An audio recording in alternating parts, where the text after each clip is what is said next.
Hello everyone, this is a short video detailing the structure of literature reviews using the example of trophic downgrading of planet Earth by Estes et al., published in Science Magazine. We have talked about this review, we had a class discussion on it, and I felt like people had a pretty good understanding of lit review structure, but this video is just meant to keep everybody on the same page and to set some expectations for your own paper. Much of what I'm going to be talking about is also represented in this document, which is posted on Canvas several times. It's the framework outline template for the lit review, and when I say move, I'm talking about these sort of like designated sections of the review that are mapped out here. Quickly, let's go through the overall structure of this. I will try to keep this video short because I know we've kind of covered this ground already. So I'm skipping past the abstract right now, and I want to move directly down to the introduction. We'll maybe circle back and hit the abstract quickly. Your introduction should start by giving sort of a broad overview of the topic, help set context for the paper, help the reader understand what it is that you're writing about and what some of the relevant issues are. There's also a stock rhetorical move that you will see again and again in literature reviews, and involves this phrase right here: recent research suggests, or recent findings reveal, or new technologies have shed light on such and such. It is a really common phrase to see at the beginning of a literature review, and the writers are doing that in order to show that their lit review is a valuable update to previous knowledge on the topic. I'm going to be looking for this explicitly in the review that you write, so please make sure that you've got some sort of statement that has that sort of function of saying recent research has changed our understanding in some way. Also, while we're on the topic, let's acknowledge that the abstract should make roughly the same move. You'll see the exact same phrase there: recent research reveals, yada, yada, yada. Abstracts give an overview of the entire paper. They should have certain key terms that this paper would correspond to if it were archived in a database search, and it should make that same stock move of saying recent research has changed our understanding in some way. It's a really common thing to see in abstracts. One final thing in the introduction: you should have sort of a preview statement for the remainder of the review. Here they are saying exactly what they intend to do on the coming pages. We review contemporary findings on the consequences of removing large apex consumers from nature, and they go on and talk about that for a little while. This is how your introduction should end. It should give a look forward as to what the paper will cover. The next section we're calling move number 2, and that's background or history, and in this case it's a little bit of both. This section, foundations and theory, they're talking about some of the historical changes in our understanding of ecology and 3 basic ideas that have yielded better understanding of ecological systems and how to study them.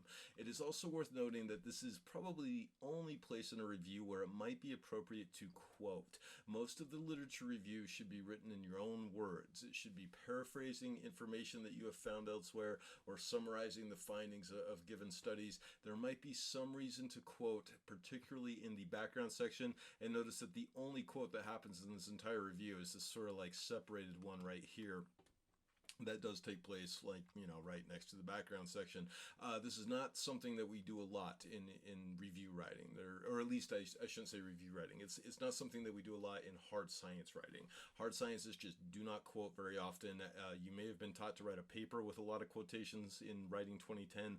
We don't do that very often in the hard sciences. The paper should overwhelmingly be in your own language. Do not tie in quote after quote after quote. In any case, so move number 2 should be a background or theory section. Kind of catch the reader up on background that is necessary to understand the thing that you're writing about, and possibly give a history of some of the major leaps forward in that area of study. We move on to the next page. There's a section which we're calling move number 3, and out of all the sections that are on that list that we went over, this is the one that I would say is not required. It is an optional move. It covers difficulties with the research, not difficulties that you yourself are having as you're researching, but rather difficulties that professional researchers are running into. These might be because of flaws in the data, or political concerns that are getting in the way of research, or economic concerns that are in some way hampering the research. There might be some reason to have a section devoted to this, but it is not required. You do not need to do this. It's just certain topics lend themselves well to it. Let's move on to the next section, which we are going to call move number 4. Out of all the moves, this one is probably the most nebulous in nature because it can take on so many forms. The way I ask students to think about it is it's just sort of like a contextual move that helps the reader get ready for move number 5, which is the main body of the research. Move number 4 sets context. It sort of gives a preview or necessary context to understand the next section of the review. It's just sort of prepping the reader for what comes next. Now, what comes next in this case, move number 5, starts right here, effects on ecosystem processes. Half of the review is this. They just go through and list all these different processes that are affected by the loss of apex predators. So moving on down the page, my computer froze a little bit, sorry. Here is the first section or first subsection, herbivory and wildfire, and they have a section on that talking about how loss of apex predators affects wildfire.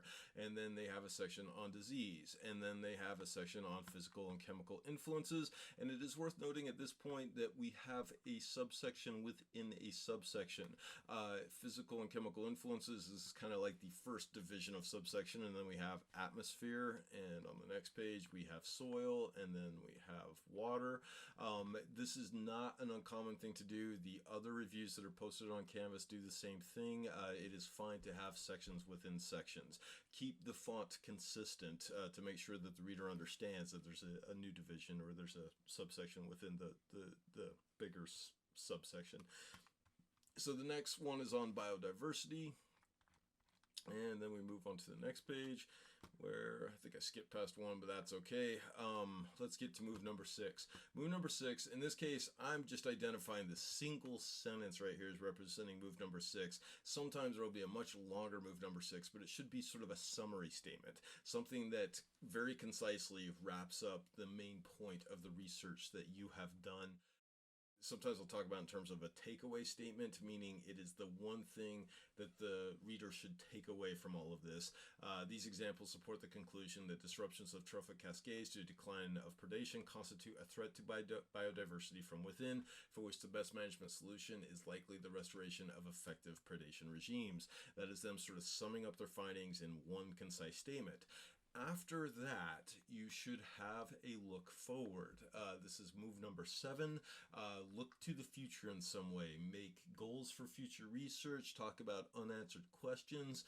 Try to set some sort of plan. In some reviews, you will see this is extraordinarily specific. Researchers will essentially be mapping out a research path, in some cases, for their own careers in the future. They will be kind of saying, here's what needs to happen next, and it's where researchers can kind of argue a point of what they think matters or what ought to happen next and make some sort of recommendation for the next step within the research. So that's move number 7, look towards the future. As we talked about with IMRAD reports, you'll find that an awful lot of reports actually end with something similar, and so you should be paying attention to that as you are reading. The articles that you find will almost always have some paragraph near the end in which the researchers talk about what ought to happen next, and that is how you ought to end your paper. It is, of course, inflected with a little bit of your own expertise, having done the research on the paper. You can make a bit of an argument here at the end. So that's the structure of lit reviews. Again, there's a document called Framework Outline.